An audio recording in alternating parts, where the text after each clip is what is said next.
শুনেছি এই রোগে মানুষ খুব চিন্তা করলে বা আঘাত পেলে নাকি হার্ট ফেটে টুকরো টুকরো হয়ে যায়, তা কি সত্যি? হ্যাঁ, একদমই তাই। এরকম হতেই পারে। এই রোগটিকে বলা হয় ব্রোকেন হার্ট সিনড্রোম, যার জাপানিজ ভাষায় একটি নাম রয়েছে। যদি আমরা কখনো মেন্টালি এবং ইমোশনালি বা ফিজিক্যালি ভীষণ স্ট্রেস থাকি, কোনো একটা বিষয় নিয়ে মারাত্মক চিন্তা করি, অথবা কোনো একটি ঘটনায় আমরা ভীষণভাবে ইমোশনালি আঘাত পাই, তাহলে আমাদের হার্টের পেশিগুলো, স্পেশালি আমাদের হার্টের বাম নিলয় মানে লেফট ভেন্ট্রিকেলের পেশিগুলো কিন্তু অনেক সময় প্রসারিত হয়ে যায় বা দুর্বল হয়ে পড়ে। এর ফলে কি হয় না, আমাদের হার্টের আকৃতিটা, লেফট ভেন্ট্রিকেল বা বাম নিলয়ের দিকের আকৃতিটা একটু বৃদ্ধি পায় এবং আমাদের হার্টটি ডাইলেটেড কন্ডিশনে থাকে। এটাকে বলা হয় ব্রোকেন হার্ট সিনড্রোম।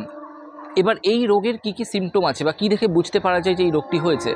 এই রোগের ক্ষেত্রে হার্টের মধ্যে চিনচিনে ব্যথা বা যেটা আমরা অ্যাঞ্জাইনা পেক্টোরিস বলে থাকি, সেরকম একটি ব্যথা হতে পারে। আমাদের ডিজিনেস হতে পারে, আমরা দুর্বল বা টায়ার্ড ফিল করতে পারি, হার্টবিট আমাদের অনিয়মিত হতে পারে এবং শ্বাস প্রশ্বাসের কষ্ট হতে পারে। এবং এই রোগটি কিছু সপ্তাহ থেকে কিছু মাস অবধি কিন্তু স্থায়ী হতে পারে। তবে এটা একটা রেয়ারেস্ট ডিজিজ। এর রোগে কিন্তু হার্ট ফেটে বাস্ট করে যায় না, কিন্তু এর নাম ব্রোকেন হার্ট সিনড্রোম। আর জাপানিজ ভাষায় এর একটা অদ্ভুত নাম রয়েছে, যার নাম টাকটসুবো কার্ডিওমায়োপ্যাথি।